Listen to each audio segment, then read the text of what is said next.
Alin sa mga EO na ito ang sa tingin mo ay makakaapekto sa mga Pilipino? Well, I mean, ang dami niyang mga controversial na executive na orders na pinasa. I think more than a dozen, 70 ba na mga executive orders ng previous administration na na-reverse dyan. Kasama pa dyan yung pag-withdraw ng US from the World Health Organization.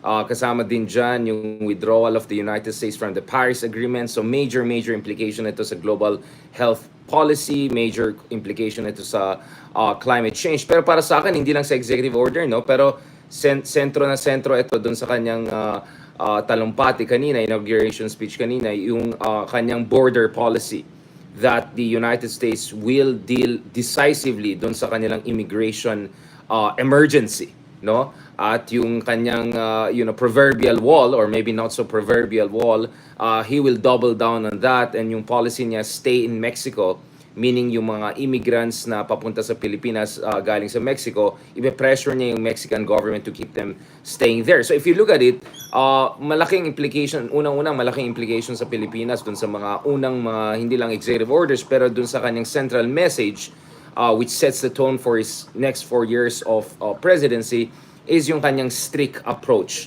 to immigration. I don't think we should underestimate the fact that meron mga influential figures like Stephen Miller, among others, na very hawkish figures on immigration policies, and that in the first 100 days of Donald Trump, siguro makikita natin na magkakaroon ng whole-of-nation approach. Baka ma-involve pang US military or National Guards in addition to immigration and law enforcement folks to make sure na maximal numbers of people ang mapaalis sa Amerika. But nevertheless, that will mean that dapat may coordination with the host countries or home countries.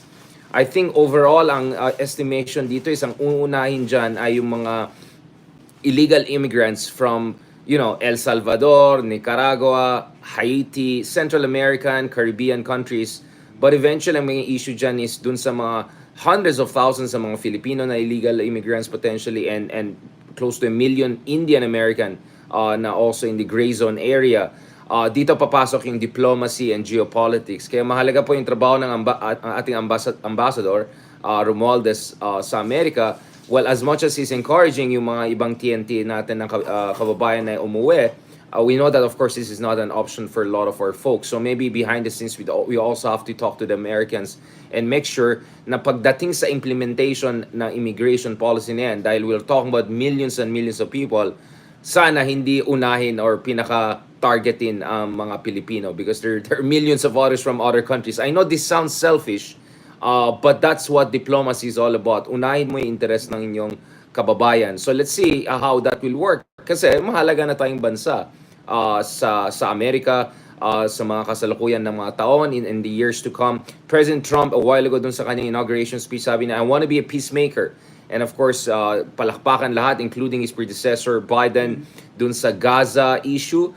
But the reality is that, of course, if Trump wants to have more peaceful relationship with superpowers like China, anong mangyayari sa Pilipinas? So we have to also make necessary adjustments if magkakaroon ng major shifts in America's foreign policy. Posible ba yun, Richard, na magbago yung posisyon ng Amerika pagdating sa West Philippine Sea? Nasa halip na maging supporter natin, baka hindi gano'n na mangyari? Well, obviously may mga kaibigan tayo sa Pilipinas na ganyan ang gusto nilang narrative, di ba? Yung mga hindi natutuwa kay BBM, yung mga galit sa administration. I think President Duterte himself parang in-imply niya na body-body sila ni Trump, na dahil maganda yung relasyon ni BBM at Biden, siguro si Trump will be medyo maging snob or even in-neglect niya ang Pilipinas under BBM. I doubt those things. I think yung foundations ng ating relasyon are strong and are gonna get stronger. So what's very likely is magkakaroon tayo ng, hindi naman schizophrenic, but this weird situation kung saan sa isang banda, meron kang mga tao katulad ng just confirmed kanina, 99-0 votes. Senator Marco Rubio will be now the number 1 person running US diplomacy in the most senior cabinet. Pag pinakinggan nyo si Marco Rubio, hindi lang yung kanyang confirmation hearing, pero yung mga speeches na throughout the years, he's a big believer in Philippine-US relationship. At ang ganda yung sinabi ng isang araw sa confirmation hearing, sabi niya, naintindihan niya bakit nanalo yung isang katulad ni Duterte. He didn't mention Duterte, he didn't want to talk too much about domestic politics, pero sabi niya, pag pinabayaan natin ang Pilipinas kung purong military defense lang ang focus natin at wala tayong bibigyan na atensyon sa mga iba't ibang bagay, especially economic investment issues, magkakaroon ulit tayo ng problema sa ating mga relasyon. So, Marco Rubio is pushing for a comprehensive relationship with the Philippines that includes not only tighter defense cooperation, pero kasama din dyan yung strategic economic investment. So for me, that means a sense of urgency. Also, kung titignan nyo si Pete Hegseth, who's also expected to become the next chief of the Pentagon, and the number 2 in the Pentagon, Elbridge Colby, someone we interviewed also in our show here in Dito View from Manila sa One News, they're also very clear. I know Hegseth became famous kasi hindi niya alam ano yung ASEAN, pero alam niya yung Pilipinas. Alright? Yung ASEAN kasi medyo hindi na relevant sa Washington DC dahil napaka-ineffectual. Pero Pilipinas, alam ni Pete Hegseth. Pilipinas, alam ni Elbridge Colby, itong mga top officials. Itong mga to, klarong-klaro sila. Katulad ni Marco Rubio, sinasabi nila, China po ang number 1 threat sa Amerika. But those are the people who are gonna run defense and foreign policy every day. So, pwede tayo magkaroon ng sitwasyon kung saan yung mga kausap natin sa Pentagon, State Department, mga yan, on a daily basis, puro ang sasabihin nila dyan is palakasin natin yung alyansa natin, dapat China i-focus natin, pushback tayo, maglagay tayo ng mas maraming EDCA bases, mas maraming American weapon systems, and then bigla may marinig ka kay Donald Trump sa tweet niya or sa kanyang social media platforms or even speech sabihin niya, I'm the best friend of China. So yung duality na yan ay magiging challenging sa atin. Obviously, I will rather look at yung day-to-day governance because I think Marco Rubio and Pete Hegseth are people who know how to talk to Donald Trump and get things through on a daily basis. But at the same time, I think dapat handa rin tayo na every now and then, Trump might say something na mukhang parang pababayaan tayo dahil ang focus niya is to make peace with China. In fact, he wants to visit China in the first 100 days of his presidency, second presidency, and more importantly, he also postponed yung earlier plans niya to impose 60% tariffs on China. So that means for now, medyo nag-extend siya ng olive branch, if not the white flag. But let's see how things are gonna go forward. This is Donald Trump. It's gonna be an apprentice show. So tignan natin. And then one last person I want to mention, maybe you want to ask me more about that, if ever, is Elon Musk. Isa rin siyang malaking factor sa US diplomacy and geopolitics in the days to come. Ayun nga, pati yung kanyang controversial na sign na ginawa, no? Parang Nazi sign. Hitler eh. Parang may iba dating, no? Iba ibig sabihin. Oy, may tanong ka, Mamu. Sabi niya, napaka-controversial nito. I will ask Congress to pass a bill establishing only genders recognized by the US government are male and female which are assigned at birth. Anong epekto nito? Anong implications nito? Oh yeah, okay. The last time na nagkaroon tayo ng presidente na nagbigay ng indoor inauguration na katulad nito ay si President Reagan in 1985. Under very similar circumstances. Kasi si Reagan nung tumakbo first time against Carter, sabi ng lahat, ay wala yan, artista lang yan, hindi ito seryosong tao. Diba? Hollywood actor dati si Reagan. But by the time he won a decisive landslide, more than 500 electoral college noong 1984 and close to 60% of the votes, he felt vindicated. And dun sa kanyang inauguration speech in 1985, Jan 1985, si Reagan essentially sinabi niya, yung conservative agenda will be central to American politics for the foreseeable future. So sa aking palagay, we might see a similar thing na itong mga quote-unquote woke policies. Of course, this is the pejorative term, the pejorative way that the Republicans are putting it.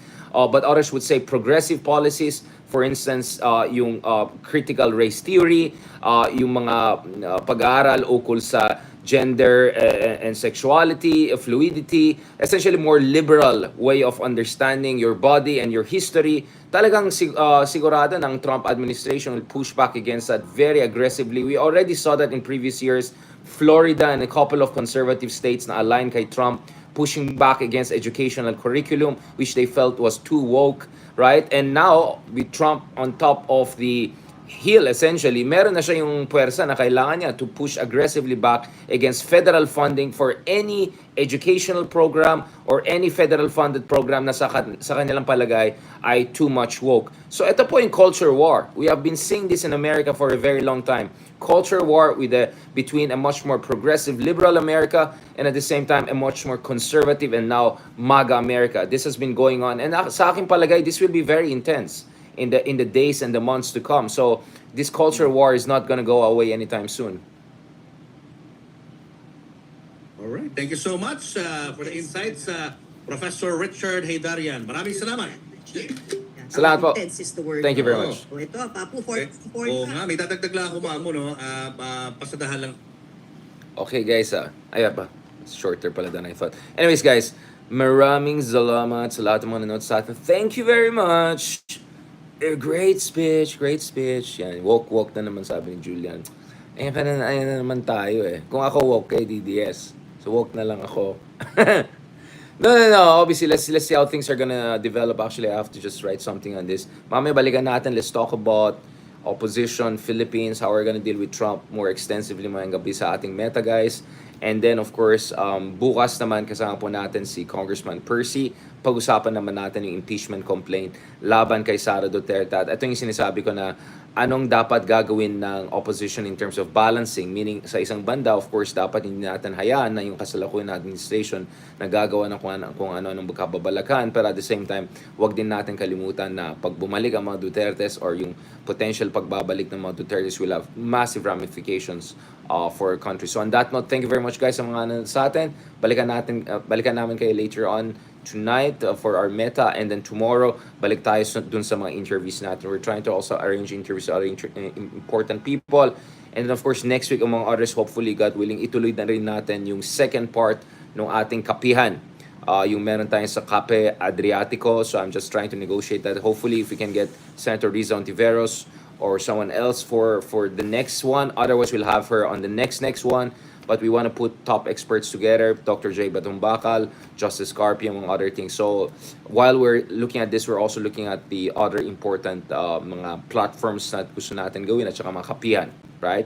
So looking forward to more discussions with you guys, and please feel free to leave comments and suggestions. We'll try to be as interactive and as forward-looking as possible dito sa mga ating mga conversations. Salamat, God bless, and talk to you soon.